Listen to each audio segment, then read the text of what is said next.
Hiamayan, Hui, Velina, Velina.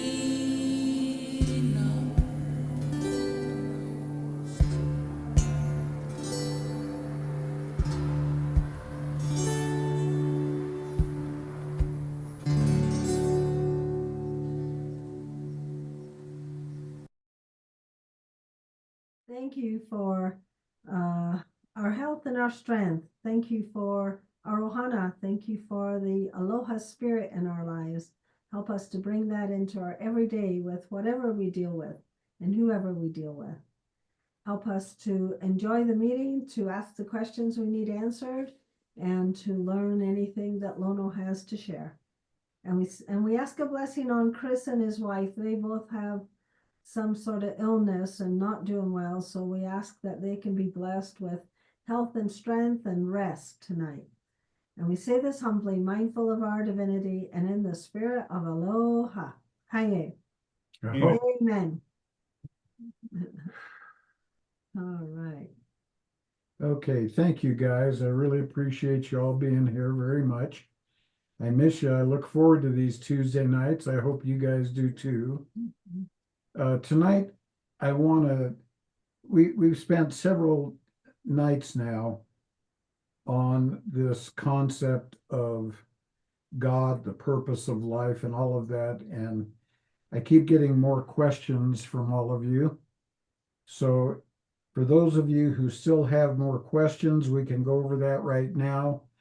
But mostly what I really have noticed with folks is that this concept that God is all that is seems to be a real hang up for a lot of people because they've been so conditioned to think of God as a person, as a human being, an anthropomorphic being of some kind with personal feelings and ambitions, and God gets angry, God has a favorite people, and all of this stuff is programmed into all of us from the time we're little by virtually every Judeo-Christian religion and Muslim religion for that matter. So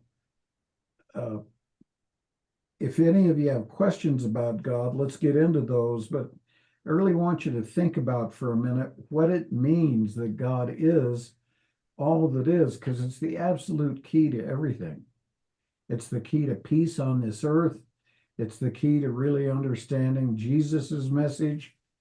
It's and I think there's a stumbling block here that we get into, and that is that I'm not interested in making anybody's religion bad or wrong. I think every religion is a part of God, and it's perfect for the people that are in it. But the big thing that limits religions, in my view, is the concept that we're born unworthy, that we need to be saved, that if we aren't saved, we're going to go to hell for time and all eternity.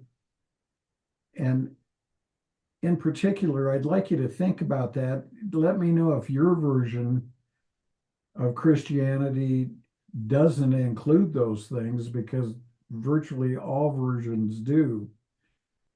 And what good does it do? I mean, what does Jesus's message depend on that? And one of the things you need to think about is when Jesus was here, he didn't talk about needing to be resurrected and needing to, any of that stuff. That he was here. His message didn't include any of that.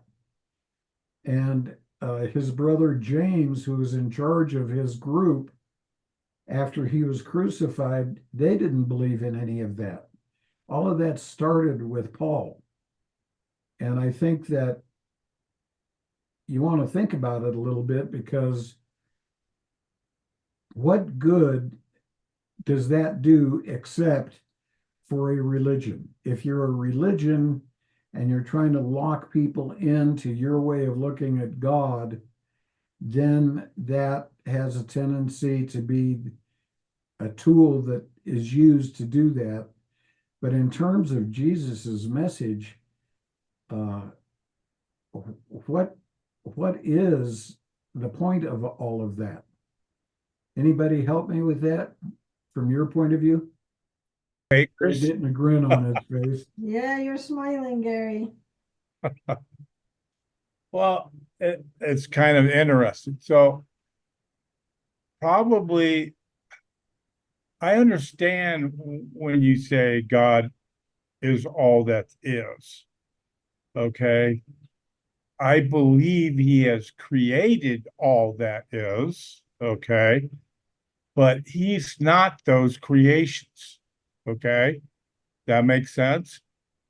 He's not the tree. He's not the animal. He's not you. He created them, and his spirit is actually in everything. In fact, within the atoms of everything, his spirit's in there. So that's one slight difference. And I've also tried not to, maybe I'm not the typical Christian. I don't know. I try not to get wrapped up in all that doom and gloom because there's always hope. And the message is that there's hope. Same thing you're teaching. There's hope. We're kind of have some influence on the outcome of what happens to us, especially if we meet together and talk together and share ideas and refuse to be part of the judgment group or whatever. That makes sense? It makes sense. I think that there's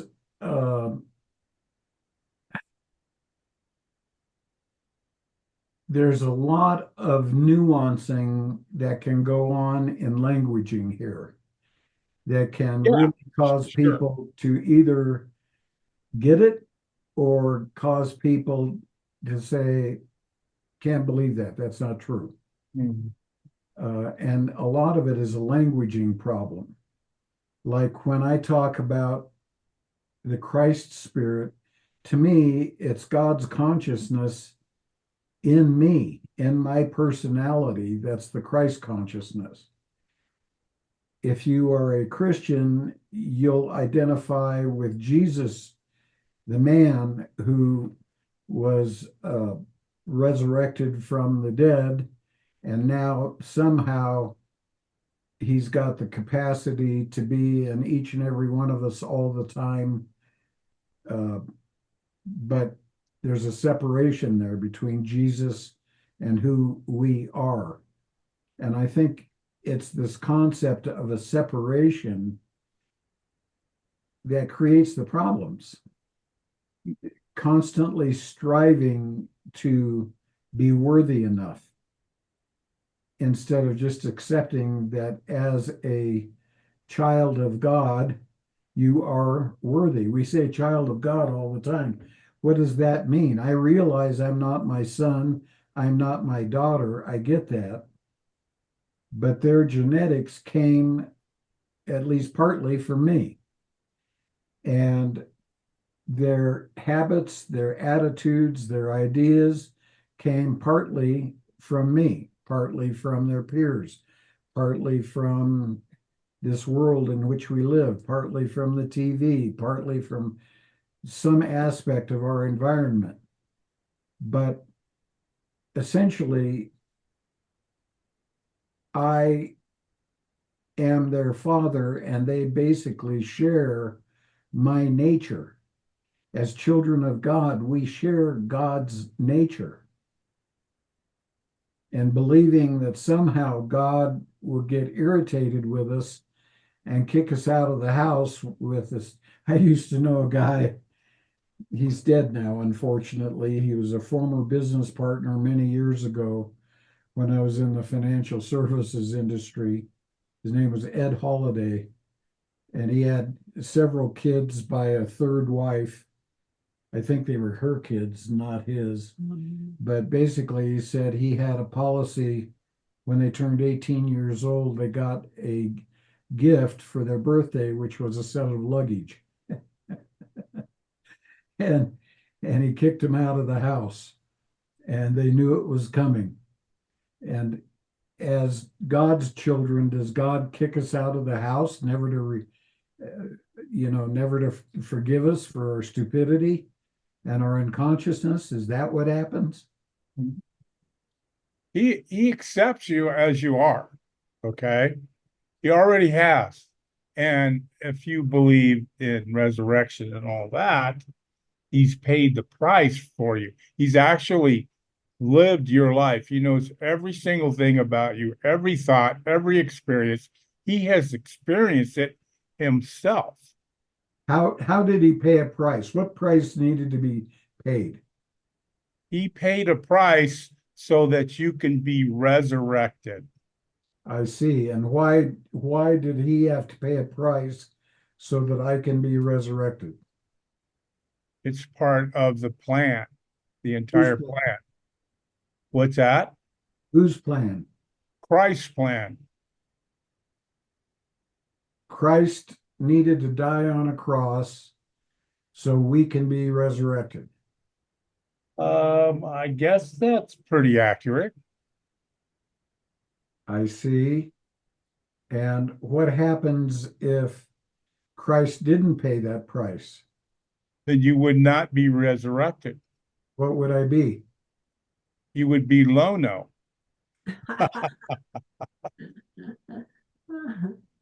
I'm not trying to debate you here. I'm No, just no, I get it, Lono. We're just having a discussion, and it's interesting to hear. And the questions are actually good. Okay. And so I'm probably the last guy to debate stuff with because one, I'm not smart enough. Okay. But I do know a few things because my own experiences in life that I've had. And so, and I think you got to be careful, and that's why you're bringing it up. I would say the traditional Western religions are pretty much the way you describe them. Okay. But we have a choice of our own in what we're going to do, how we're going to behave, the decisions we make. the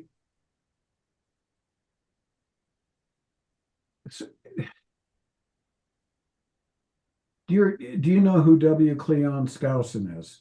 Yeah, he's awesome. I've read a couple of his books. All right. Did you ever read the first 2,000 years? I think so. The Making of America was the most impressive one. He's got the first 2,000 years, the third 1,000 years, the 4,000 years. Right. And Good stuff.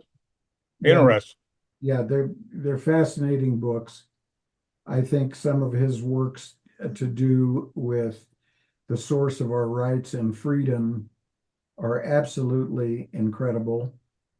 And he's made a big impression on a lot of Americans. The 5,000 Year Leap, Yeah.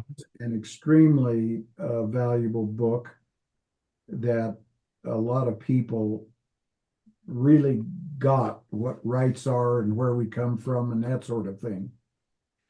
But W. Cleon Skousen, for as brilliant as he was, he wrote in the first 2,000 years, in the back of that book, there's a chapter on why the atonement was necessary. Did you read that? I don't remember. If you get a chance, go to your little Mormon library in Fort Collins there and see if you can get a copy of that book and read why the atonement was necessary. Very few people take on that subject. They basically talk about it as if it's a fact, but there's no critical thinking associated with it. The idea of why Jesus had to die for our sins is one of those mysteries that the Catholic Church calls a mystery. They don't have any kind of an answer. That chapter in that book, or I should say that appendix in that book, is the only philosophical reasoning that I've ever been exposed to. Does anybody else know of anything else out there where anybody can explain why the atonement was necessary, why Jesus had to die for our sins? The only thing I know of, Lono, is actually scriptures themselves. Right. Uh, That's stuff you have to believe in. It's not stuff that is intuitive. It's not yeah, intuitive to have to sit there and say, why did Jesus have to suffer and die for my sins? Who is he attempting to placate by doing that? And I think it's something that's important to think about, because what I have to go by is my direct experience of dying. And in my direct experience of dying, I came to realize in a very crystal clear way that no atonement was necessary. And we are worthy. We're children of God. We were born worthy. We're born worthy. There is no original sin. And if you guys get a chance to read The Bowl in the Garden, that's a much better explanation of why what original sin was, who Satan was in that story. It's pretty fascinating to think about it in those terms. so Lono, what if I told you that I do not believe there ever was original sin? It doesn't exist. Then I'd say that you're way ahead of the ball game when it comes to most Mormons and most Christians. Okay, that must be the only reason why you like me, huh?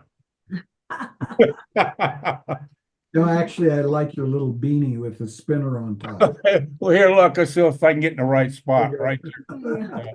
there. No, it's true. And if you if you start studying the truth and you search for it and you think you're onto it, you should be able to prove it, in Yeah. my opinion. And you should prove it. You shouldn't accept what anybody tells you without proving it. Well, proving it can be difficult when it comes to things like scriptures, mainly because what we know for certain is that many of the scriptures, as they now appear in the Bible, were edited, they were doctored by early church fathers, and we don't really know what Jesus actually said. Even the only independent third party person to ever talk about Jesus that was contemporary with Jesus was a man named Josephus, who was an early historian.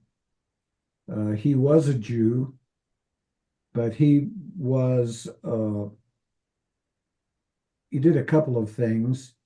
Number one, he talked about Masada and helped people to understand that there was a large group of people there, men, women, and children, that held off Roman legions for several years because of its location. They couldn't get to him to try to take him down. And so finally, when they were getting ready to breach Masada's ramparts and invade, what they did is they drew lots, and each person went and killed his wife and his children, and then fell on his own sword. So by the time the Russians, by the time the Romans wound up getting into Masada, everyone was dead. They chose suicide as opposed to being taken over by the Romans. Later on, after that episode, he was with a bunch of Jews who were in rebellion to Rome. They were being chased down. They finally were located in a bunch of caves. And supposedly the same thing happened. Josephus came up with the idea of let's cast lots, and the people who lose will be put to death by the people who win.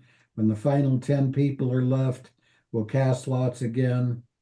And, the one person who doesn't draw a lot that means death, at the end of putting everybody else to death, he'll fall on his own sword and he'll die. Well, that turned out to be Josephus. And when the Romans got there, he surrendered and went out and became hauled back to Rome to talk to Vespasian, who was a Roman, like a general. And he said, I had a vision and you're going to be the next emperor of Rome. And apparently that caught Vespasian's great attention. And he made Josephus the historian to recount what happened between Rome and the Jews. So that's where Josephus did a lot of his work. In one of his works, he talks about a guy named Jesus, and it's not anything really knock you over with a feather type of thing. He just talks about the guy lived.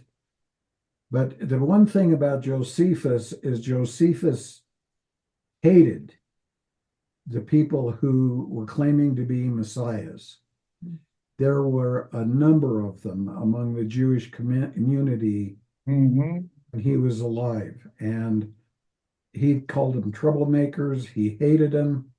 And then all of a sudden we come across this really interesting saying that he puts in, Jesus was a man, if we can call him a man, and he was the Messiah. That is something Josephus would have never said about anybody, including Jesus. And anthropologists think that got added to his account about 250 years later, when the church fathers were trying to justify who Jesus was. And they put that in there when they were transcribing Josephus's works.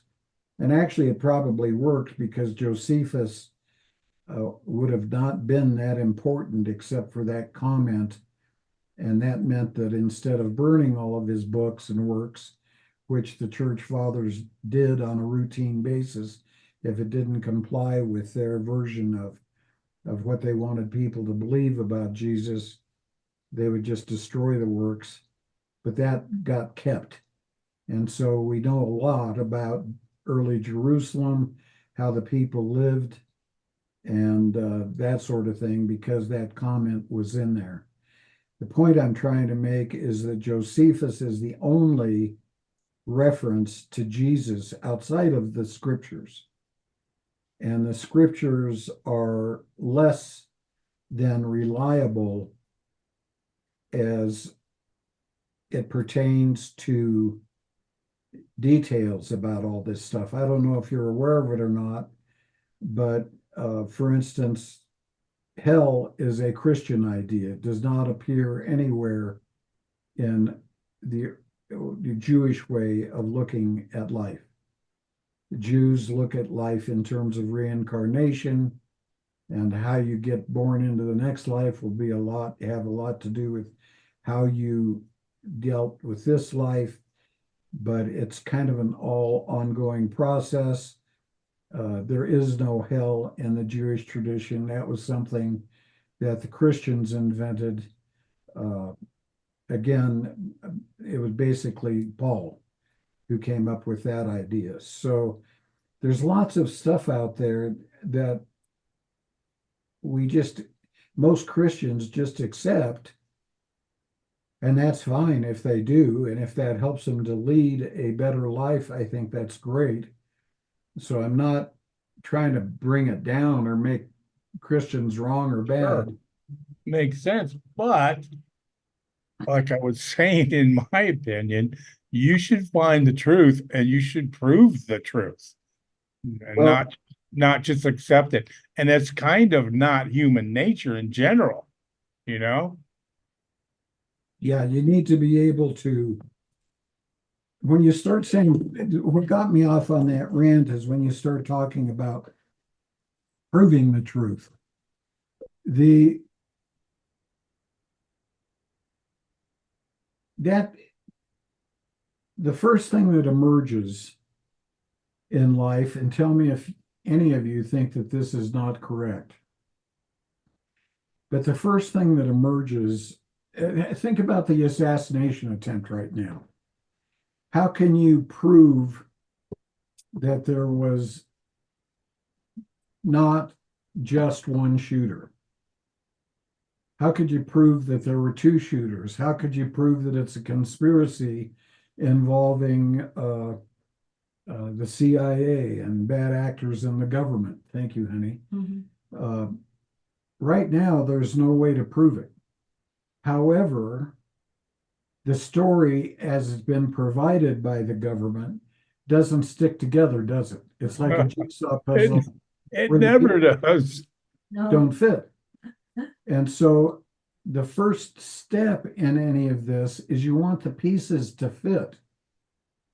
And when the pieces don't fit, while it's not total proof, on the other hand, it really helps you to see that there's a lot of questions and that these questions need to be answered and they're not being answered. And Well, it's the same way with scripture. It's the same way with all these Judeo-Christian beliefs. There's a lot of stuff that's thrown out there, but it doesn't fit together. And have you ever heard the saying evidence let me see if I say it right. Absence of evidence is not evidence of absence. yeah, yeah, exactly. And the important thing to get here is that the concept that blows apart a lot of these ideas is that if God is all that is, then God contains time. And of course, the churches talk about that, don't they? They'll say that God knows the beginning from the end, and my name, the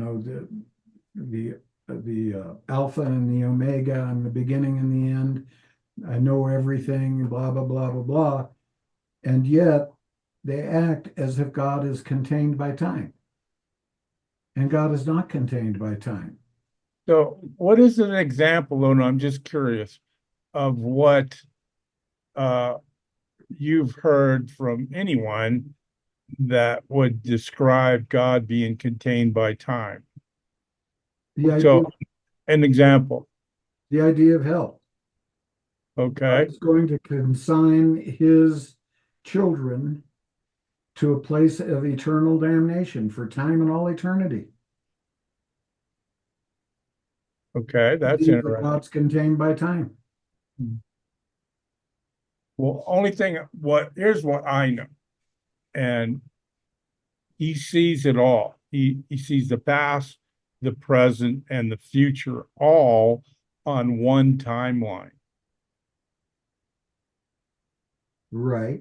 And why would God consign a part of God's self, his children, to a place of eternal damnation for time and all eternity, especially considering that the root of sin is unconsciousness It's not an evil nature. Yeah, it's choices. Mhm. Choices? Hmm. Yeah, it's the choices that we make. I see. And what determines the choices that we make? Our thoughts, what we Hmm. think about, how we've been brought up, um, how we're programmed through the subconscious, and the things that we automatically run at, that we actually, I don't want to get too involved, but um, we're being programmed even before we're born. Okay.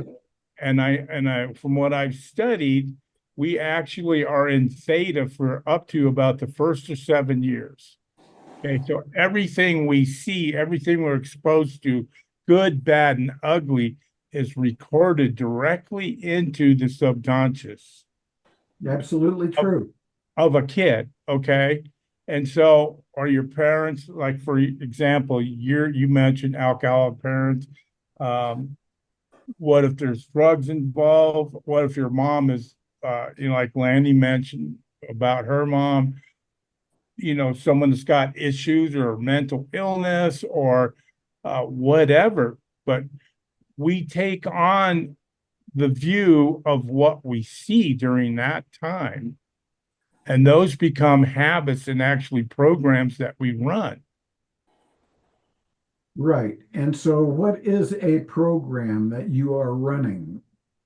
I have all kinds of effed up ones if you really want to know. Yeah, you're automatically doing stuff Yeah, without, they say without they thinking say about 95% of the time we are running our life from the subconscious, basically it. unconscious. You're not aware of it. So you're not aware of it. That's my point. So who built us that way? Who builds us that way? I would say, well, it depends on what you mean by that. So, if you mean the creator, he created us. We created those thoughts. He The didn't. the He did not creator, create those. the creator, if you want to call God that, the creator is the person who created us that way, that we do things automatically, that there's much of what we're programmed with that's bullshit that gets us into trouble. I, Absolutely. let me throw, And you're also bringing up a point, Lono, even with this Ohana stuff, it's like, hey, we need to do some pretty serious reprogramming. I Okay. get, but We treat people like shit. We put them in categories. I could go on, and I don't want to hog all the time. Other people are John, going, this freaking guy's crazy. yeah. John, did you have a comment that you were trying to make? I've been thinking about a lot of things. So, um, going back to God is all that is. I mean, basically, we are divine. We're part of God. We are extensions of God. We are manifestations of God. We are not separate from God. You know, when we start talking about I, me, that's the ego that separates us from the all that is. That's a false truth. That's not true at all. I have come to the conclusion that our intuition is is the way that we are in connection with our divine self, and that intuition does not require a book, a set of writings, scriptures, anything that's supposedly holy writings are meant to control or to guide you in a direction that puts you into a group. And I would say that group is just like the ego, only it's a corporate ego. It separates you from all others. And for me, when I've got a biblical studies degree. I was in the ministry for many, many years. Yeah, you know my background. And what I found was then I realized that I was an eternal being, that I was actually part of God, that I'm getting to play this game down here that's kind of where I get a self-conscious and a consciousness and get to play around with other eternal beings that may or may not realize they're eternal beings, part of the divine. That's part of the game. is trying to inform each other or demonstrate each other, hey, we're all, we're all divine beings, and everything, every law, every scripture that supposedly has something to do with behavior, or not, and I won't say every, many of the ones within Christianity, they are innate with the understanding that we are eternal beings that are divine and eternal, and that there is, when we're not in this little, what's the word I want to think, this little, oh, there's a word for it, in this little play, like a puppet play, we are back in the divine, into our divine being, and we're totally connected with God. We understand that we're just not connected with God. I hate using terms that see us as separated, as individuals separate from God, because we aren't separated. We're always there. We just don't realize it, or maybe I should say recognize it. Well, actually realize. We don't realize it here, although we can recognize that we're divine beings. In other words, the little r is the way we interact in this world with the four-headed dragon, all those different things. But those aren't real. Those aren't big R real. The big R real is that we're divine, eternal extensions, if you will, of God. It's just like, I've used this analogy many times in Ephesus. At least he was pretty good at this. He kind of gave away the ranch on this one, that he said that there are parts of the body, and every part of the body has a purpose. Well, I tear that down to every single cell in the body, which there are trillions, has a purpose and communicates with the brain. And in communicating with the brain, it's connected. In other words, they're all working together. You may not realize that they all have their own function and so forth. And when one can't survive without the other. They all have to work in tandem, but they're all part of the one, which is God, the all that is. There is no such thing as something that's separated. Everything, the all that is this entire, and I'm still trying to think of the word, this entire physical reality that we're projected upon, but our real, what we really are, is outside that. It's like the seven chakras. The one that connects to our divine is projected through this physical being at different levels. And so that the interaction with this physical reality is those other 6 levels, but our divine is that connection that we have, that true connection that this physical body has with my divine oversoul, if you will, my Christ soul, my Christ likeness. So I don't want, long ago I said, scripture's fine, but I don't see that as my rule book. Basically, there are many things within scripture I disagree with, and probably are lies. They've been twisted by being written over and over again and just been twisted. But there are certain principles, like I and the Father are one. Because we are the same thing. Why did Christ say that we can be just like him and have the same powers? Because we're just like him. We're all divine beings. And when I say beings, that again implies a separateness, an ego-ness. And I don't like that. I don't like the whole idea of ego. I don't like using any terminology that separates me from my divine being. And this desire to be somehow part of a group, I think, separates us from our divine being. Yes and no. Well, you go ahead and say go ahead. Yeah. It's your turn. When you are aware that you are a child of God and you and God are the same thing, that automatically puts you in a group that is different from the people out there. Details. Well, but it's important. I know what you're saying. It's important. Yeah. It's important because I run into this a lot. I run into people who reject wanting to be a voice calling people to recognize their divinity. And while I don't want to be a missionary, that's a Malu trick. Mhm. It's a Malu trick because the Malu keeps us separated when we're not able to stand together as a group or a family. So the difference is not being in a group. The difference is in, do you want to be in a group that is run by dogma? Yeah. Or do you want to be in a group that is passionately devoted to uncovering the big R and living in Yeah. harmony? Yeah. That's the group that we all part of, whether we realize it or not. Mhm. And when we realize we're part of that group, then we interact totally differently.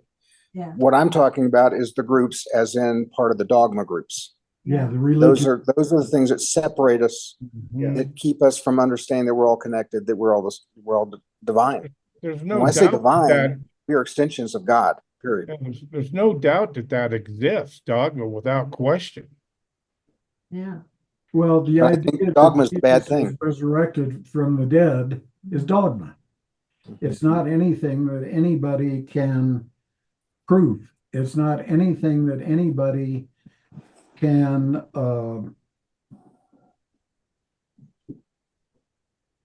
connect with in terms of our experience in Right. this world. That's why they need faith. That's why Faith is that, yeah, yeah. In Hebrews, it says that what is faith is the proof of the absence. It's in Hebrews 11, 1 and 2, I believe, talks about what faith is. And let it me tell basically you the said, difference. Let me tell you that, and who do we talk about faith too? Two kinds of faith.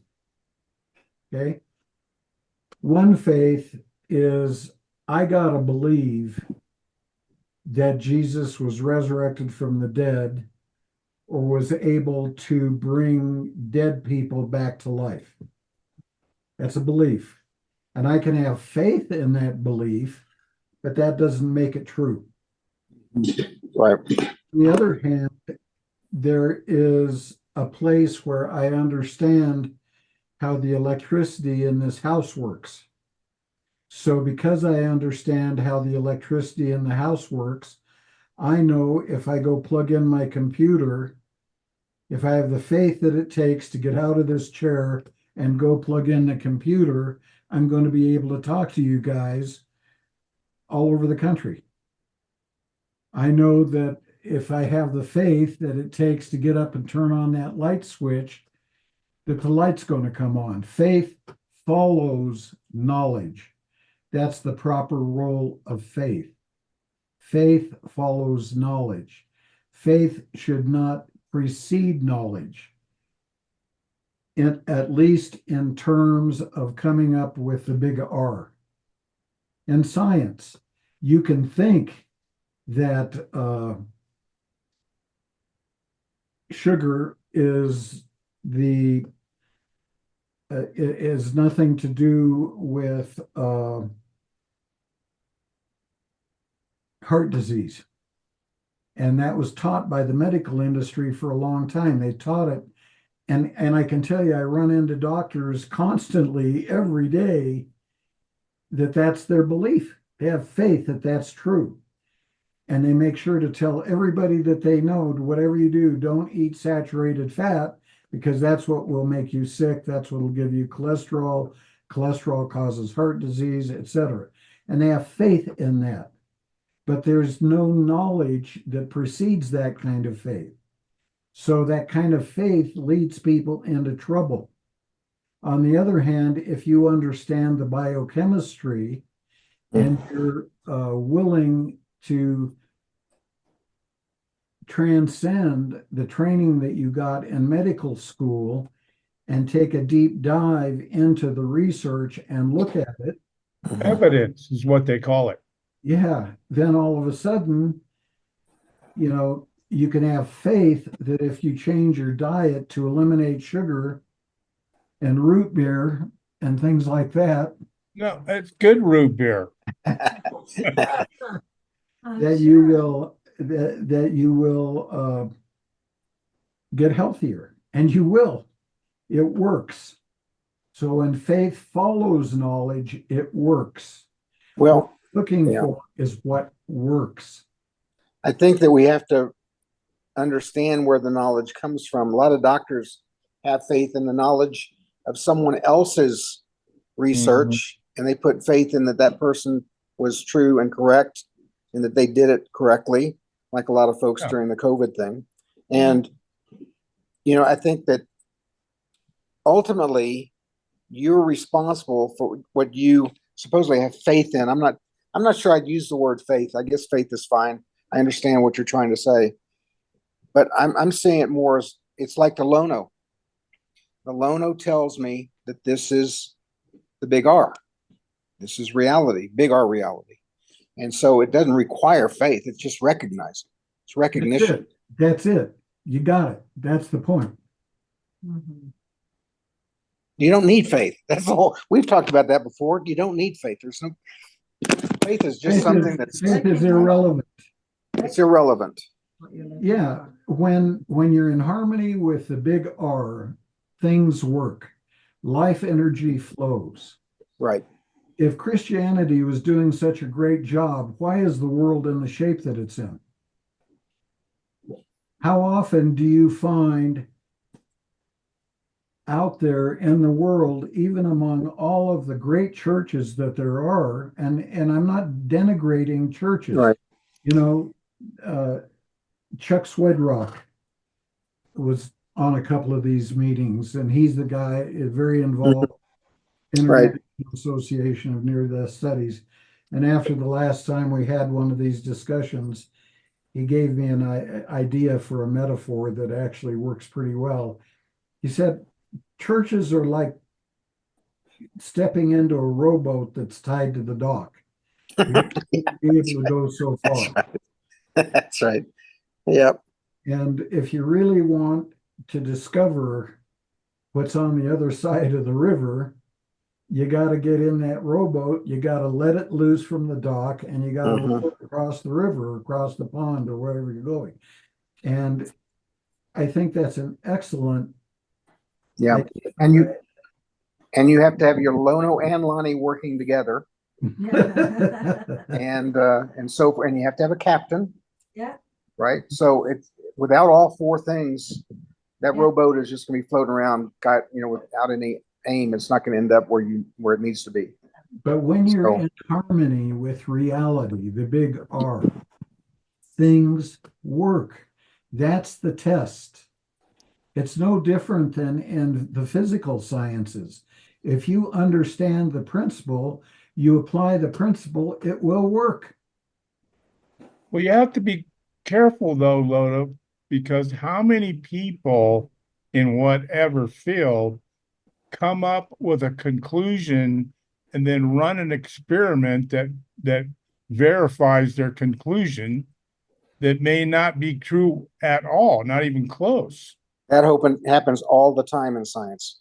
Yeah. All Absolutely. It happens all the It- time. However, it is soon found out because it doesn't work. Well, It's like and, this and, idea and of so saturated fat causing heart disease. we're in total agreement because it's the evidence. Prove it. And you can prove the truth. right. It may take a while, and you may have to approach it from different angles, but the truth doesn't change. It's Yeah. always the truth. That's right, because God doesn't change, because God is all of those principles, and they don't change over time. I have a question. Michelle's being really quiet. I don't know if we chased her off or what. No, she's there. Hey, Michelle. Okay, I'm here. I'm cooking or making lunch. But if you need me to comment, I will say that, yeah, whoever it was that spoke second kind of was speaking as I would speak.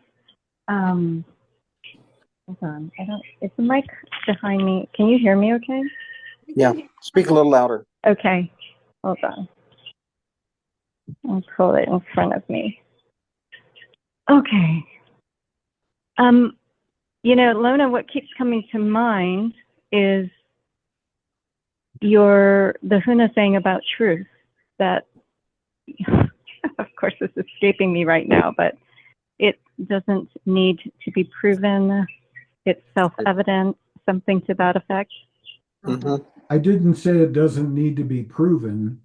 Truth is proven every time you apply the principle and it works. Correct. Mhm. Well, that's what I'm saying, though. It's not. I wasn't prepared to talk, you guys. All right, so whatever was being said before. So, like Gary, when you started talking and you said God is not in everything, but you said it's in the cells, I heard contradiction because I heard separation, but then I heard it is of.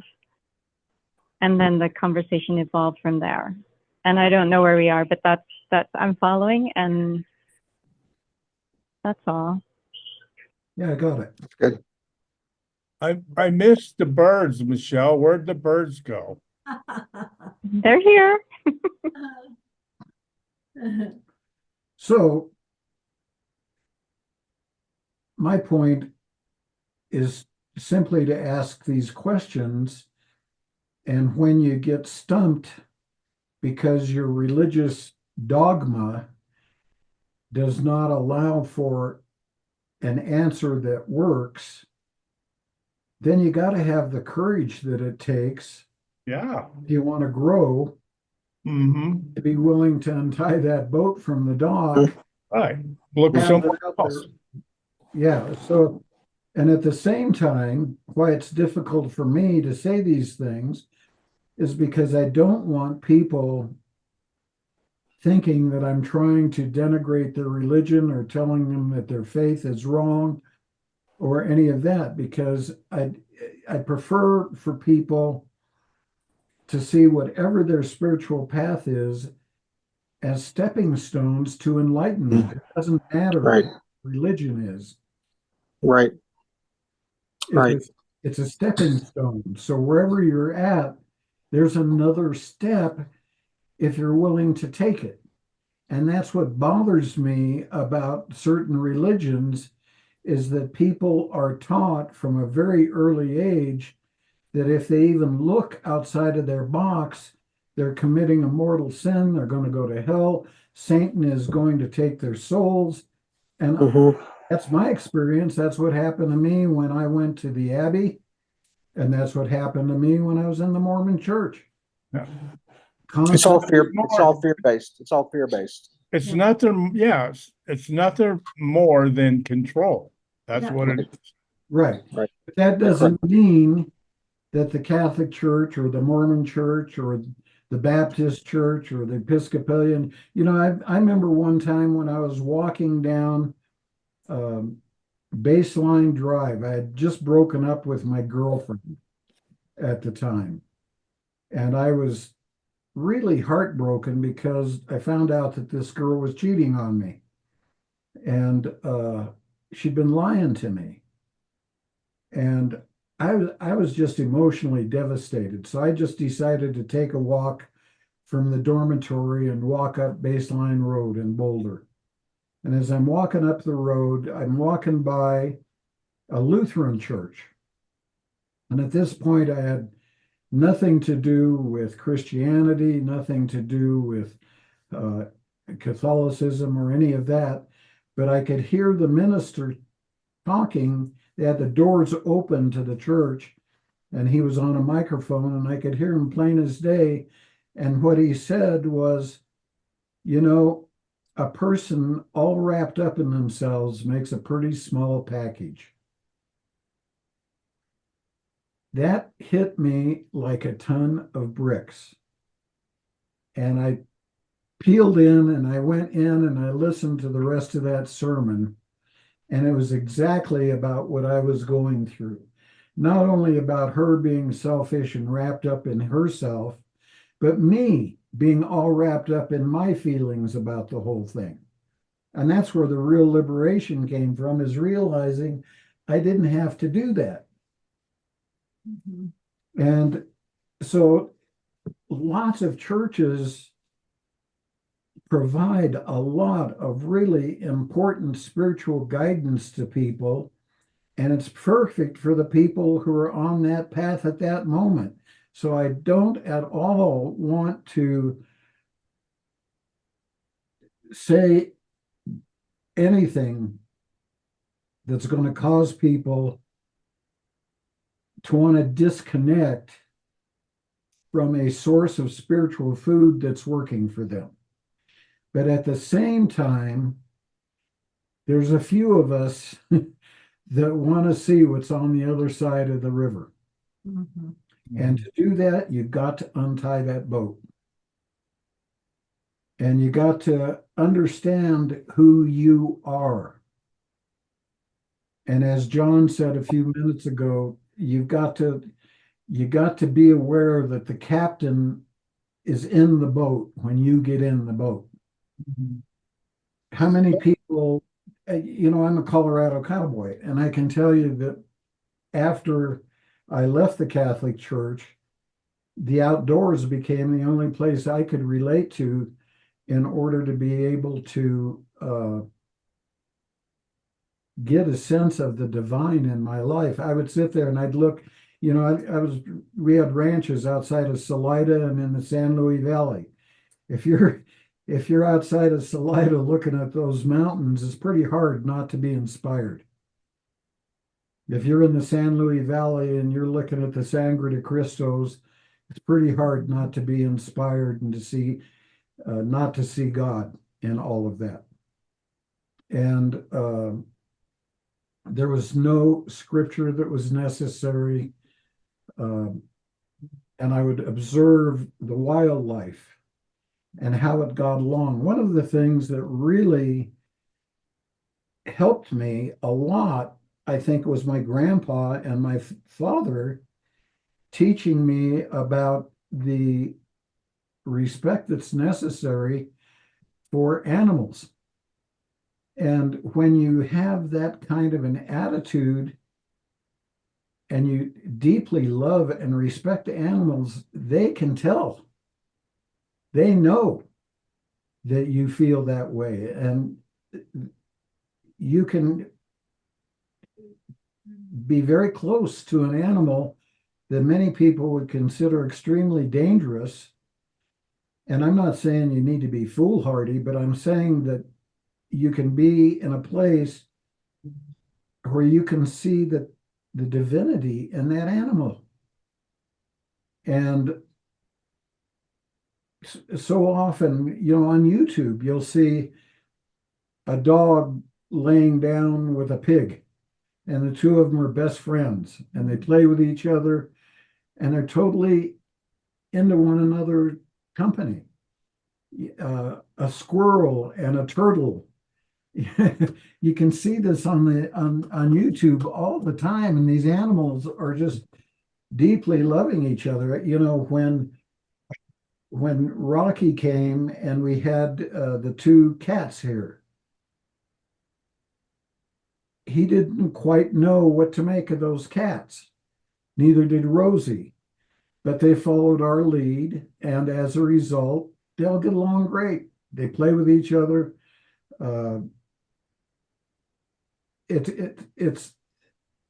But if you teach them another way, they'll become vicious with one another.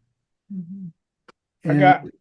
Can I share an example, Lona? You're the perfect guy to share an example. So I'm out doing yard work and we got rabbits. I know there's thousands of them, it seems like. But I walk around and I can walk, I'm not kidding, within 5 feet of them. Okay. And I'll even talk to them. I go into my best Elmer Fudd. Okay. You watch Wee Wabbit, right? And so you'll see them turn their ear and they'll just put their head down and start eating again like I'm not even there. Okay. You are putting out energy. You're not a threat. And they pick that up. Same thing with dogs and training them. And all critters, even people. We're just so desensitized. You guys have seen this.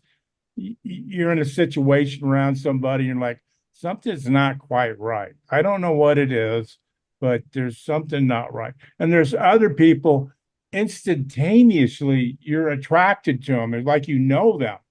Yeah. And that's because of what you're putting out and you get back what you put out.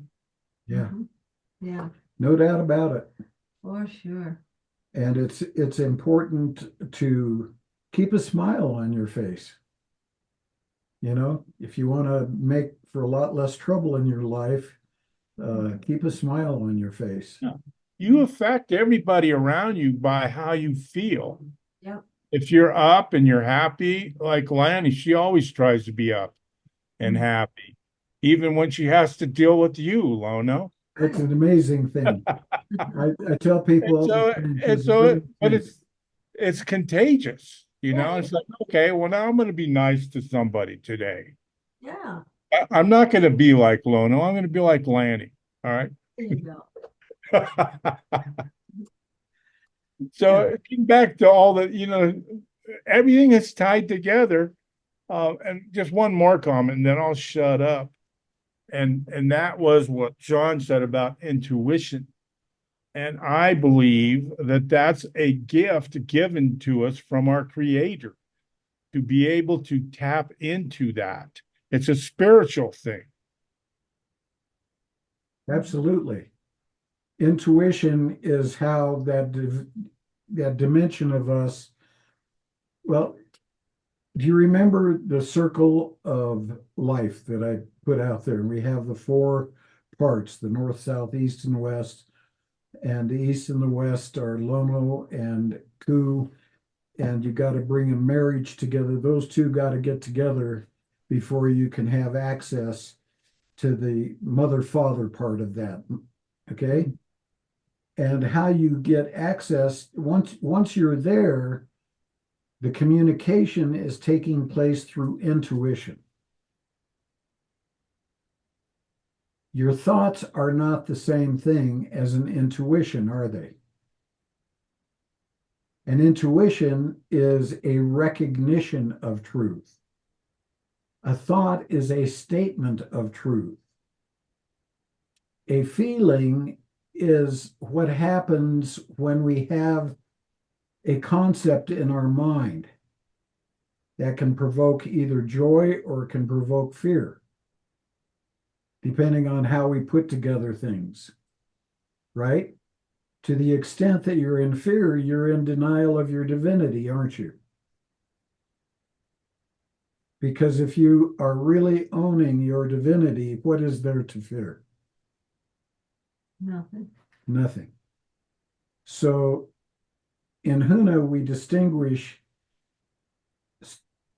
very carefully between a thought and a feeling. Those two things are different, aren't they? Mm-hmm.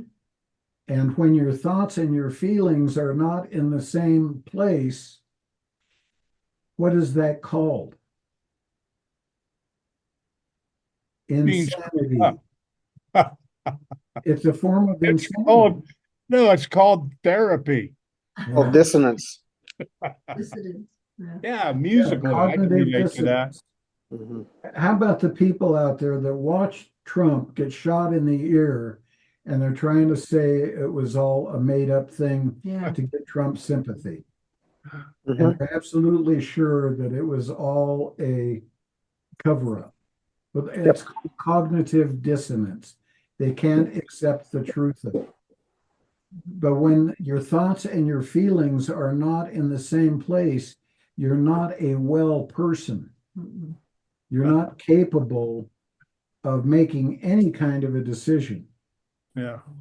And if you allow your feet, and what typically happens in that case is that the feelings will override any thoughts. Mhm. And then that's when you're in for a lot of trouble. Yeah. And both ways, by the way, how many kids do you see that fall madly in love and they're 16 years old and their girlfriend, and they're just madly in love and they can't believe and they just want anything they can do to be with that girl. And their thought that feeling is completely overriding Rational. any ability to get to know who she is and who you are and what future there might be in that relationship. Yeah. And she has 2 more boyfriends. Yeah, she has two more boys. She's a beautiful girl. She has hair flowing down her back, none on her head, but flowing down her back. And something must have been wrong with her right eye because her left eye kept looking at it. I And- figure as long as they're not on oxygen, that's good enough for me. The point being that we don't want feelings in any way, shape, or form being the motivation for any decision. And we don't want ungrounded thoughts being in any way, shape, or form the motivation for a decision. I knew a guy in Crestone when we had our retreat center there who had been told that the there's going to be a big earthquake and the San Luis Valley is going to be the new, I think I may have mentioned this before, it's going to be the new west coast of the United States. And there were going to be thousands of children moving into the valley. And it was going to be his responsibility to make sure they were all taken care of. And that was knowledge that was given to him by a Baba guy. I call them Baba guys. Baba G was his actual name. He had a ashram in Crestone. And this guy is supposed to be a reincarnation of Jesus and all of that. And he believed it. And that was the thought in his mind. You know what he finally did? He blew his brains out because he couldn't take the idea that he was going to have to do that.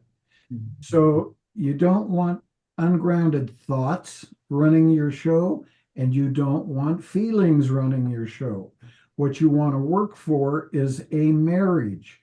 Yeah.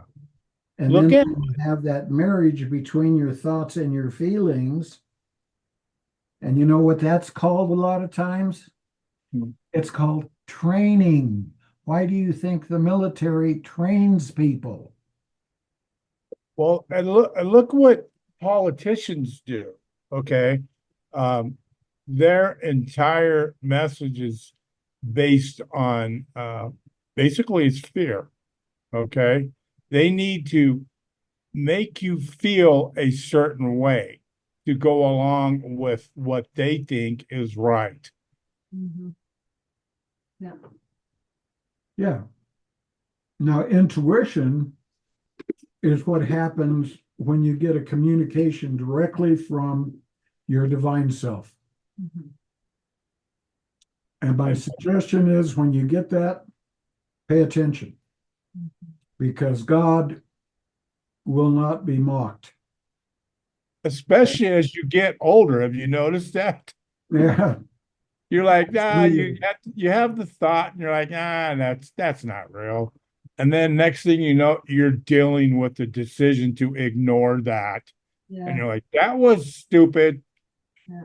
And then the first time God taps you on the shoulder, the second time he shakes you a little bit. The third time he hits you in the head with a baseball bat.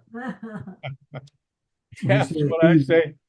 When you can humble yourself or God can humble you. And if he does it, it's going to be real painful. Well, God will give you whatever pain you need to wake you up out of love. That's how God loves us, and that's how parents should love their children. One of the things I've gotten in a lot of trouble for is the idea in talking to groups of parents about the importance of tough love. And parents, many of the new age woke types absolutely cannot stand the idea of discipline. They can't stand the idea of competition and having their kid lose a competition. Why, that is completely dysfunctional. Why would you do that to a child? And they shouldn't get report cards. They shouldn't get report cards because if they get a poor grade relative to their friend over there, it's going to affect their feelings about themselves. That kind of stuff is ungrounded thinking. And there's that word again, feelings. Yeah. So the issue is being open to intuition and realizing that you don't, in that space of recognition and intuition, belief becomes irrelevant. There is no need for faith. None whatsoever. And faith becomes a Molu tool to keep you locked into ideas that will limit you. This is my feeling. That will keep you locked into ideas that make no sense, that will limit you, and that are the genesis of a lot of problems in our world. And so to transcend that stuff, you got to unhook the boat from the dock. Yeah. Yeah, the whole idea that if things aren't going right for you, a pastor might say, well, you lack faith. So it gives you this feeling of inadequacy and fear that you're doing things wrong. And so faith is a switch to a bad path. What am I trying to say? It's kind of well, like you said, if you really are in touch with your intuition, there is no need for faith. None whatsoever. Faith is like I said, Hebrews 11, 1 and 2 talk about faith. And within Christianity, those are magical because basically it's you're hoping for what you can't see. It's like it's hoping that there's aliens even if you've never seen one. That's faith.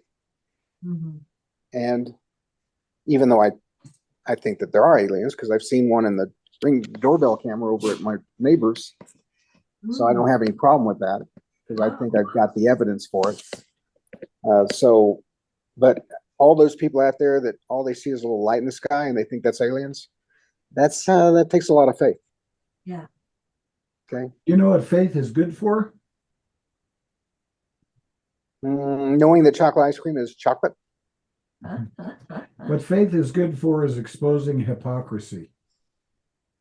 Because when a religion teaches you that you're sinful and you're going to go to hell, and then what you have to have is faith in Jesus to go to heaven, and then you got to be right about your faith in Jesus. And if somebody else comes along and they don't have that faith in Jesus, you need to make them wrong, like the church makes them wrong. Yeah, because then you're comparing again. You're categorizing. You put them in a space, a group. Right. So I prefer to be in a group called the Eagle's Nest Family. And our major job is just simply to be an example for what it means to own your divinity. And one of the things that happens when you do that is you find out that you're a lot more at peace. You're a lot more, there's a lot more sovereignty in there. There's a lot of strength in there that you never could have had when you were in that other place. And when you have that energy exuding out of you, that is being the best example you can be. Don't make anybody wrong for their religion. That's not necessary. It's not helpful. On the other hand, let people know if they are willing to untie that rope off that dock, there's some marvelous things on the other side of that body of water. Yeah. But you're never going to see them until you have the ability to have enough faith in yourself. And that's the big thing that's missing, I think, for most people. Yeah. And what John was just referring to, being taught that you don't have enough faith, there must be something wrong with you. Yeah. That's the thing they always come back to right away. And in reality, when you develop enough sovereignty, personal sovereignty to say, I'm sorry, but you can think that way if you want to, but it has nothing to do with me. And I'm going to find out what's on the other side of that lake. There's Yeah, something very admirable. that, that in town, would you please untie my boat for me? Gary, I've been trying for weeks. No, it's been years and I haven't even got my freaking oars in the water yet. No, this has been a really good conversation. Yeah, it's been great. Gary, you need to untie the boat before you can put the oars in the water. It makes no sense. Oh, Yeah. and maybe have somebody push me off like Lono. No, that's what the oars are for. You can push yourself Okay. off. That's what he's Yeah. talking about, personal sovereignty. You just do it. Yeah, You don't okay. have to do it. So you're saying be responsible. Yeah, there you go. Don't be afraid of your divine capacity. That's what I'm saying. Or you can say it, grow a pair. Okay. That's another way of saying it. Or my problem is like I can't find them. They're down near your Maybe knees. you had an encounter with a very tough rubber band when you were younger. Or maybe I'm just confused for living in California so long. Oh, no. That'll Confuse do. anybody, yeah. Well, it's been a good stimulating conversation tonight. Good. Yeah, I've enjoyed it. I prayed one time about trying to understand God is all that is. And what I got was it's like a bowl of jello. And I'm in the bowl of jello with everything else that all of it is. And it's all connected because even the air connects us. The universe is not just me and him and you, it's everything is connected and all vibrating. I mean, if you think of everything is vibrating, all the cells in everything, including the air, including the animals, including the desks, everything around us is all in that bowl of jello. Your body contains elements that were forged in the explosion of stars billions of Yeah. light years away. I mean, Carl Sagan, billions and billions of years ago, So I think a lot all of made stuff of actually, star stuff. You're all made of star stuff. that's it's right. actually created in the corona of existing stars. It doesn't have to nova. Oh.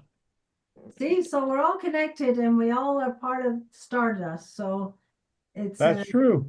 yeah. So if we hold that aloha spirit, we're connecting with everything and we're sending out that into the universe to bring more aloha spirit to the universe. That's why you're so happy. Yes.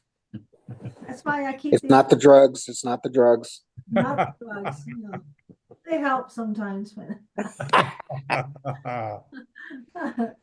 Did you see where they're discovering that there's a lot of sharks off of South America, that when they analyze the tissue of the sharks have got a lot of cocaine in them? Really? Whoa. Wow. Absolutely true. I just saw it tonight Wow. on the Fox News homepage. Yeah. It was like a headline, "Science discovers surprising thing about sharks." Wow. And what's happening is that these drug runners are tossing drugs off of their boat to be picked up later by another or by an airplane to be picked up later by a boat. And the sharks are finding those packages and biting down on them and eating them. You think one shark looks at the other one and goes, "Hey, there's another one. Let's try this again." I don't know, but out of a large study involving, I think they said 13 different sharks caught all over the area Wow. up on the coast, they all had cocaine in them. Wow. Yeah, I think it's probably from the drug dealers flushing it down the toilets before they get caught by the police. Right. There Could you go. be. That too. That's probably where it all comes from. Yeah. So were those sharks, were they swimming extra fast afterwards? Actually, they were. Okay, All right. you ready to say it? Amazing. Okay.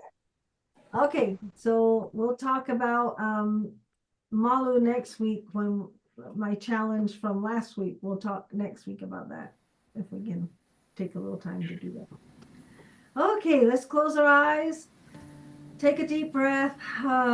Bring ourselves into the now. Thank you so much for all that was shared tonight. It was very stimulating and fun and light.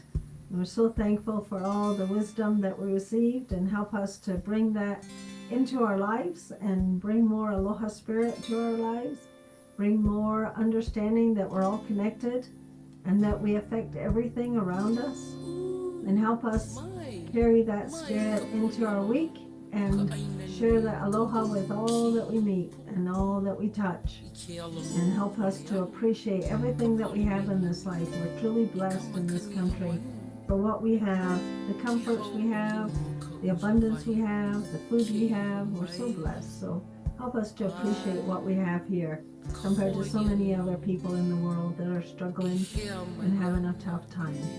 So we send our love to them, and we send our aloha spirit to them, that they may find peace and that we can find peace in this world and move into a place of harmony and the ability to bring our gifts to this world.